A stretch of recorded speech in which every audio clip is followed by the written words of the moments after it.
You're careful about what you eat and what products you use, and you want the same healthy life for your beloved pets. You've been searching the internet and social media for natural solutions to your pet's issues, and you're trying to find ways to prevent issues from cropping up in the first place. But everywhere you look, you find different answers, varied opinions, and you just end up more confused. Your pet is a part of your family. He deserves the best, and he deserves to live a long, healthy life. I'm here to tell you that it can be easy, that taking care of your pet naturally doesn't have to be a headache for you. I'm going to talk to you about everything natural wellness, including what to feed your pet, how to use herbs and essential oils, massage and hands-on techniques, meditation, communication, and energy healing. If it's natural, it's worth talking about. In this podcast, you'll learn everything you need to know about taking care of your pet naturally, for life. I'm Corine, and this is the Enlightened Animal Podcast.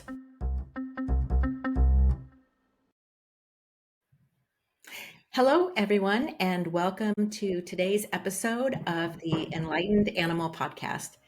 I'm thrilled to introduce our guest, Christine Barfield, who is the heart and soul behind the Fern and the Fox. Christine is not only an animal Reiki master practitioner, but also the founder of PETS, P-E-T, Pets for Animals, an energy healing practice dedicated to fostering deep connections between humans and their furry companions. With years of experience and a plethora of certifications under her belt, including Reiki Master, Animal Reiki Practitioner, and Akashic Records Practitioner, Christine has honed her craft in utilizing energetic techniques, essential oils, and curated crystals to facilitate profound connections between people and animals.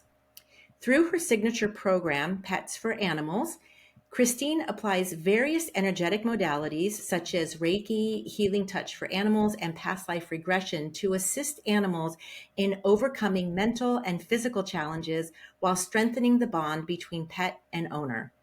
Christine's commitment to accessibility and empowerment shines through her recent release, the Animal Energy Connection Guide ebook. Within its pages, readers can discover Christine's proven energetic techniques alongside pet-centered meditations and journal prompts, all aimed at fostering meaningful and lasting connections with their beloved pets. Join us as we delve into Christine's journey and learn more about the transformative power of energy healing in the world of pets. Welcome, Christine. Thanks for having me. You're welcome. So I love to start every podcast with a story. So I would love if you would share with our audience what inspired you to delve into the world of animal Reiki and energy healing, and really led you to the creation of the Fern and the Fox, or if you had some sort of big transformation, or if this was just something that has been brewing your whole life. I'd love for you to share with us. It's actually something that's been brewing my whole life. So from the time I was a child, I had a strong connection to animals. I always just understood them. I knew what they wanted and needed. I just loved them from a young age. But I could never have a pet because I had asthma as a child. So my parents were worried, she might get sick from having one. So anytime I was at the cottage, at a friend's house, I would always be hanging out with the pets. My parents couldn't find me, but they always knew, go look for the animals. That's where I was. But fast forward a little bit. So I kind of just, we just grow up and just go on with our life. But when I turned, it doesn't matter, in my 20s, I decided that I moved out. I want pets. So I got 2 dogs right away as soon as I was on my own, Allie and Katie. So they were lab mixes. They're a bonded pair. As soon as I got them, my intuition started opening up at like a greater speed. It was actually kind of amazing. So they kind of put me on the path. And then shortly after that, I had a 3rd dog, a puppy named Floyd. And he was a foxhound and a chow chow mix. Wow. And he is actually my greatest teacher. He taught me like how to understand a dog on a deeper level and communicate with them. Like just different things like that. And he was my heart dog. So people talk about your heart dog. Yeah. I have been lifetime after lifetime with this dog. He's still with me now. He never leaves, but I have a bond with him like that will never, it will never end. Yeah. So I remember at the time I was doing like the normal thing, and I had a corporate job, and I was there for about 7 years, but within like around 6 years, my soul was screaming out at me, like, what are you doing here? Like, what's your life purpose? Are you going to be in this corporate job that's sucking your soul forever? Or are you going to do what your passion is and get out there? And I was a little bit afraid, of course, when you make a big change. Yeah. Um, but 8 years ago, I left that corporate job and I opened my own business with working with animals. Mm-hmm. So I've been doing it since 8 years ago, which is pretty cool. Right. So one other thing that's kind of neat is, so you've probably seen on my Instagram, I have a bigger dog now. His Right. name is Finnegan. So Finnegan came into my life after Allie and Katie and Floyd had passed. Mm-hmm. But Floyd passed December 12th of 2021. Mm-hmm. And that is within days, Finnegan was born. Wow. Of when Floyd had passed. And I felt that Floyd actually sent Finnegan to me just because of how close it was and how upset I was. Right. Which they do that because they don't want to see you sad. Right. And just a little side note, every animal, to me, I believe they have a purpose for you. So Finnegan is to bring me joy and to uplift my spirits because he's so silly and so sweet. Like if you're around him, you will laugh. There's nothing else to do but laugh. And Floyd was my teacher, and Allie and Katie were to open my intuition up. So every animal sets you on the right path. Yeah. But yeah, I've been doing this for a long time. Yeah. I mean, and it is interesting. I always say, they are our greatest teachers. And when you're open to it, once you sit with them and you realize that they all have such, in each one, if you have multiple dogs, I have many, many dogs. I live with 5, and each one of them has a different lesson. So it is beautiful to see that when people are open to that, like you were open to that, to be able to really learn from them. Mm-hmm. And also true with the soul animals. I have one as well, and even now, even though he's not here anymore, he still is here. So I totally resonate with that. Mm-hmm. With that story. How did you, I love the name of your business, the Fern and the Fox. I think it's so cute. How did you come to that name? Is it related to anything, to any animals, or did you just create it's that? Related. It's definitely related. So Floyd, he was a foxhound and a chow-chow mix. So I named it after him. So he's the fox. And our favorite place to go was the forest, and this particular forest had ferns all over the forest. Wow. So when I opened the Fern and the Fox, it was because of him. That's amazing. That is amazing. Yeah. I had a dog. One of my soul dogs was named Fern. So interesting, cool. Little 6 degrees of separation there. And what was it that influenced your decision to pursue this specific avenue, to pursue certifications in energy modalities, as opposed, because working with animals, there's all sorts of things, there's animal communication, there's more hands-on massage and acupressure or natural alternative, healing like herbs and homeopathy. What was it? Was there a pivotal moment or a specific experience that influenced your decision to go this particular route with your business? Yes. So it was actually that corporate job. I was getting anxiety. I was having panic attacks because I was in such conflict with my soul purpose.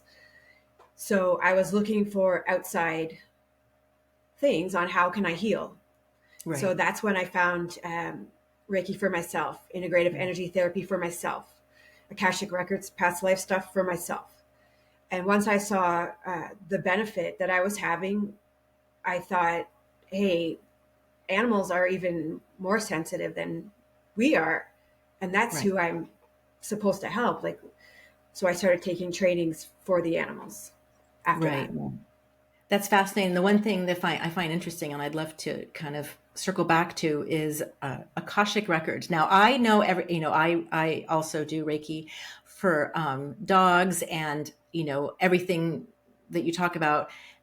I see the direct correlation with animals, but I think you're probably the first person I've ever heard talk about working with Akashic records for animals. And Mhm. so could you delve into that a little bit more? Because I'm fascinated. So, So it's kind of similar to us though, because Mhm. um, to me, so animals and our pets have like a group consciousness.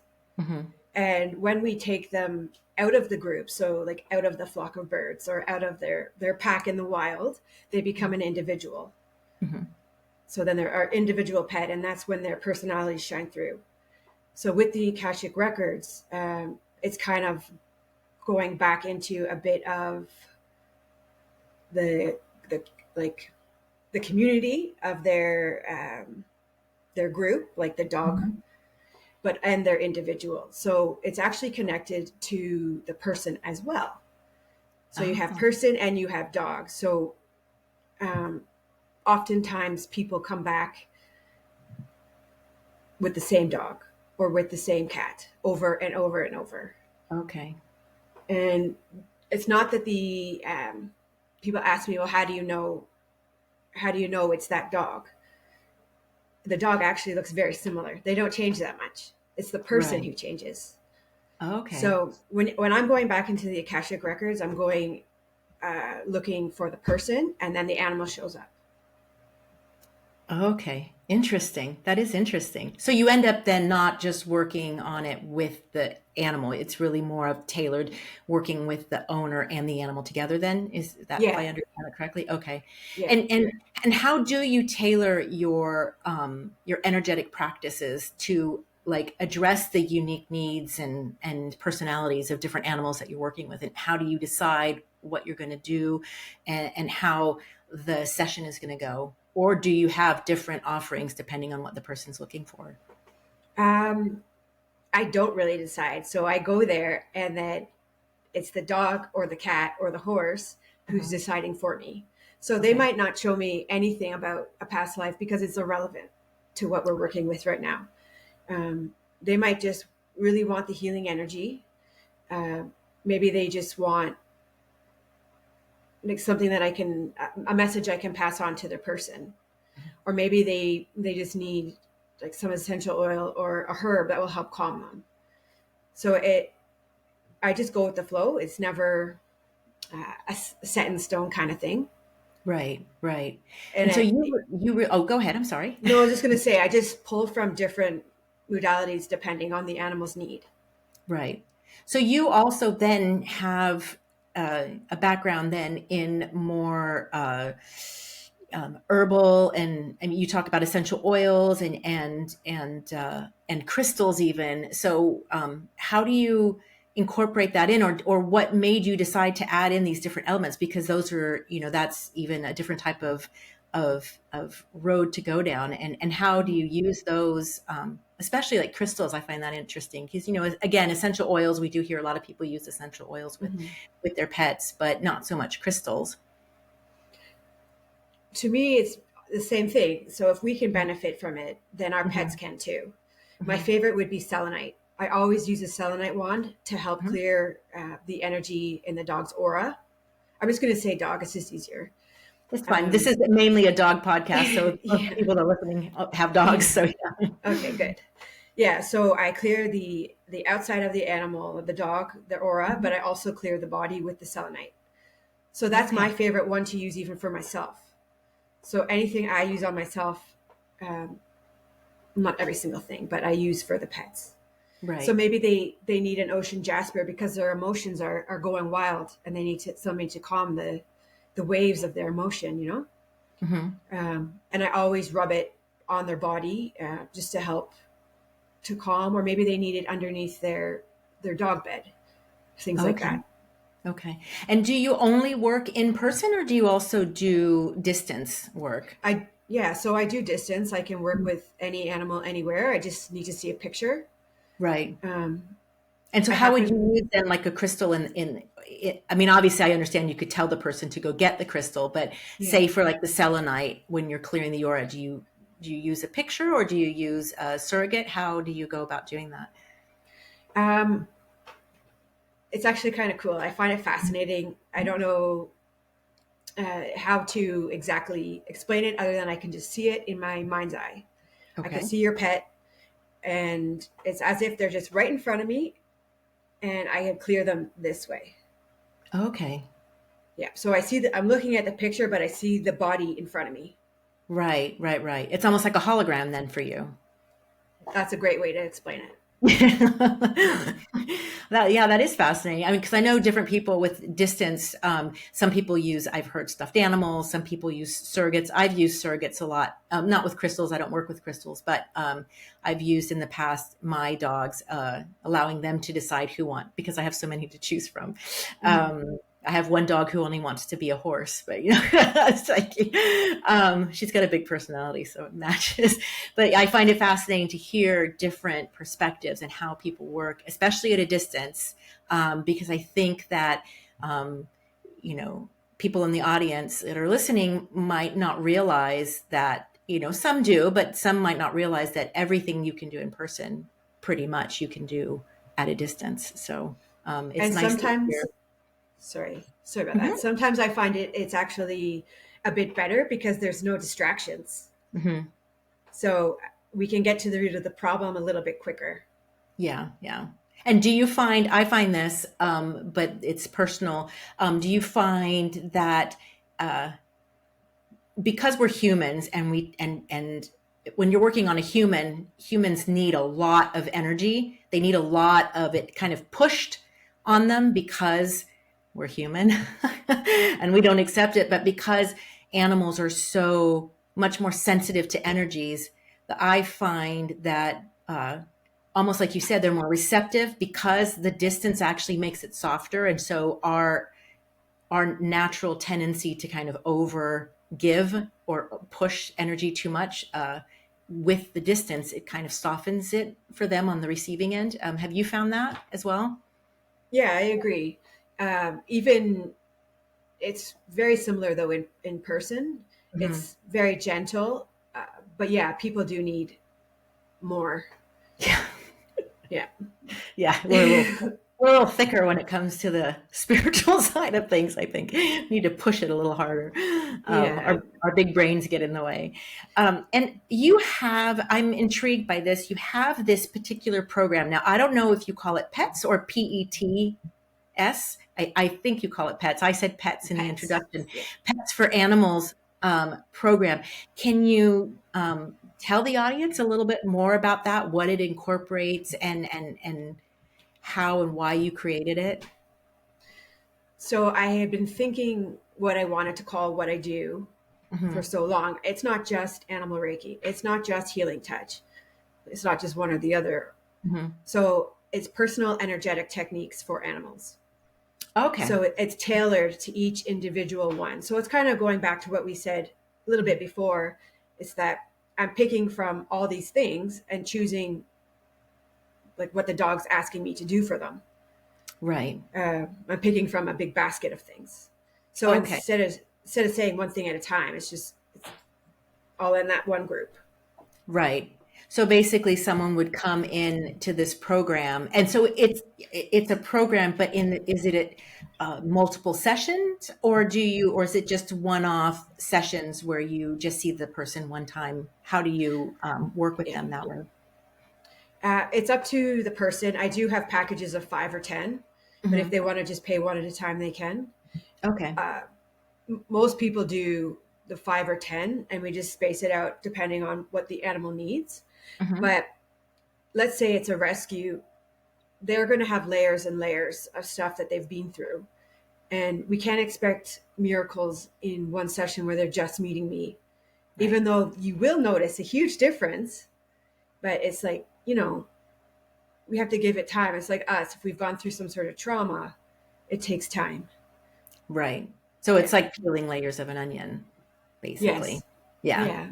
And then every And time, do you find that you do yeah. sessions and then something gets better and then something new crops up that needs to be addressed? Yeah, sometimes. It's Yeah. like you're unpacking a lot of deeper layers of issues that have been buried. Yeah. And we have to remember that our animals, all they want, our dog just wants us to be happy. Hmm. So let's say we're upset. They're going to try to absorb that for us. And we Right. don't want them to take on all our stuff because how's that helpful? Right. Right. So I also help them clear that. And then they realize, okay, they can be supportive of mom, but we don't need to hold on to all her stuff. Right. Right. Yeah. And when you do these sessions, are you just focused on the animal, or do you also incorporate work with the human side of it, or are you more really animal focused? So I am more animal focused, but I do Mhm. bring in some tips and tricks for the Okay. people. But I also have my essential oil sprays that I make. They're all made with intention. So I have ones for every single chakra. I have protection sprays. I have clearing sprays, things like that. Okay. Wait, So so when it's you make your own blends then? yes, yeah, Oh, wow. Can you talk a little bit? I mean, how'd that come about? Because, you hear essential oils and you always, you hear the standard of like find a high quality company and go through them. And so how did this come about? And can you like get in that's I find that interesting as well to learn more about. yeah. So I've been into essential oils forever as well. Hmm. Um, Basically, if it's natural, I'm your girl. I'm in. But I was making stuff for myself, Hmm. and then people started asking me to make them for them. Okay. And it slowly started evolving where I was selling them in shops around my area. And then I just started putting them on my website, things like that, because I still want to help people, even though I'm helping pets. This is Right. my way to help the owner. Right. Anytime I make a blend, I'm like a mad scientist. I smell this one and I say, okay, where do I feel this? And then I grab another one, I run back and forth and I smell, and I have the blend that I want, and then I feel it in my body. So once Okay. I feel it in my body, then I create the name. So how's this making me feel? Oh, it's Right. opening my third eye. Okay, I feel really expansive. That's illuminate.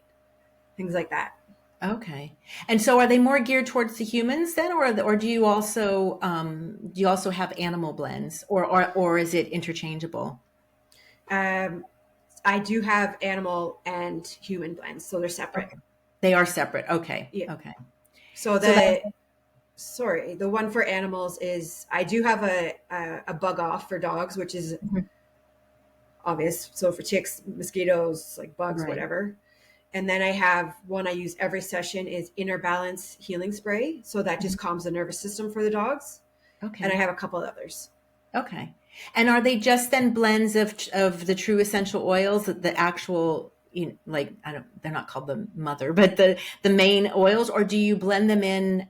Do you dilute them at all, or is for the animals, not necessarily for the humans, or are they just the pure essential oils that you put in there? So they are the pure essential oils, but it's Mhm. less. Okay. So you don't, their sense of smell is so much stronger. So Yes. there's no need to put as much as we need. Definitely, Yeah. definitely. Yeah. I mean, Yeah. that's a big thing. I think we hear a lot about essential oil toxicity in animals, but I think a lot of it is people that are just going and buying them on their own without the guidance of a practitioner and kind of just dousing, a whole bunch of oil on their animal. And then of course the animal absorbs all that. And then there's I think it's also common sense and not just doing it without not using them without having the guidance of someone who's an expert in it. So Yeah. that, And yeah. it would be the same for us. We're not going to drop a whole bottle of tea tree on Oh us. Like gosh. we're Yeah. going to get, we will get a reaction. Yes. So it's just about common sense. And when in doubt, ask somebody who knows. Yeah, definitely. Definitely. And I wanted to congratulate you on the release of your ebook that you talk about, the Animal Energy Connection Guide. Can Thank you. you share some insights as to what is in this guide and how it could help our listeners? Yes. So there's 5 simple steps that will help you bond on a deeper level with your pet. Hmm. Um, and then I also, well, it's because of things that I've done with my own dog and then the clients over time. Right. And I thought, like, this, if this is helping me, this has got to help other people. And I know that people want to have a deeper connection with their pet. So this is a way that they can do this. And it's very simple things. Like one even would be like giving eye contact. People Right. think that you can't look at your pet. Oh, no, no. That's not true. If they're your pet, Yeah. they love you. They're going to look at you like you're their mother. Right. So you better look at them. I have the opposite problem. I have one who stares at me all the time. So I'm like, please stop. Like, why are you staring at me? Yeah. Yeah. There's really simple things like that. I also have, you probably have it there, but like a meditation to connect with your pet, Hmm. a meditation to help you walk better with your dog, uh, Right. journal prompts to do before your meditation. So I have all these things, anything to do with pets, I got it.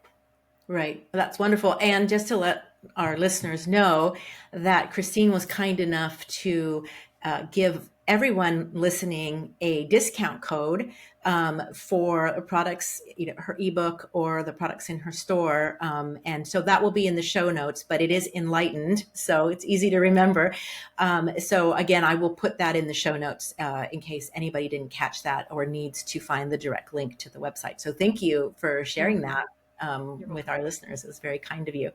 Um, I wanted to move on and ask you a question that I ask every one of my guests on the show.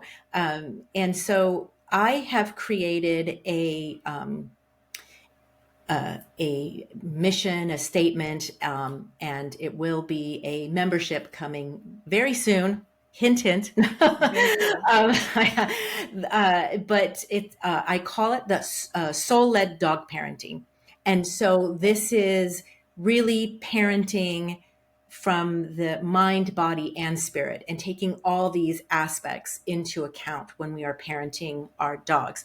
And I would love to hear how you feel what you do and the services you offer fit into a soul-led dog parenting. That's a good question. Well, it's just about, for me, we're talking about building a bond with your pet. Mhm. So it's building a soul to soul connection and a heart to heart connection. I want every animal, so every pet owner and every animal to have this amazing bond where they just feel so connected and they understand their pet, and their dog is just leading them, soul led dog. It's Yeah, leading them on the path. Because our animals, like I said, they're our biggest guides and they want to help us. So why not let them help us? right. That's wonderful. What a great answer. So that, yeah, thank you so much for that. What a great answer to my question. And so as we're getting close to the end of our time together, do you have any final words or thoughts that you'd like to share with the audience? Ooh. Just to have fun with your pet. If something you really don't understand, just reach out. I have no problem answering any questions. I'll try my best. You can email me, find me on Instagram, Facebook, whatever. I just want to help any animal I can because that is my purpose here. I'm here to help to build the bond with your animal and your pet. I'm Yeah. here for you. That's wonderful. And we all together, all the practitioners like you and myself are here to lead the revolution in a new way of parenting our pets. And I think it's wonderful. There's definitely a big shift in the universe happening right now. So it's wonderful. Definitely. Thank you for being part of that. You're And welcome. how can people find you online if they want to connect with you or find out more about you? So they can go to my website, Mhm. thefernandthefox.com. they can email me, Mhm. the Fern and the Fox at gmail.com. Okay. Instagram, again, the Fern and the Fox, same thing for Facebook. Wonderful. It's I'm easy. They just have to everywhere. remember the Fern and the Fox, right? Yeah. Yeah. Okay. And I will again put that in the show notes as well as the special code for our listeners, so they can go and check out all the things that you have on offer. Um, Thank you so much for spending this time with me. It was very enlightening, and I'm always so very grateful. So thank you for sharing this half hour with us. We think we all learned a lot. You're welcome. I really enjoyed this. Appreciate it. Thank you. And so that's the end of our show this week, and we'll catch you on the next one. Thanks for listening. Bye-bye.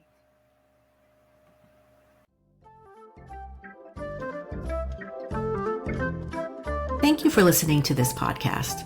If you're the kind of person who likes to help others, then share this with your friends and family who have pets.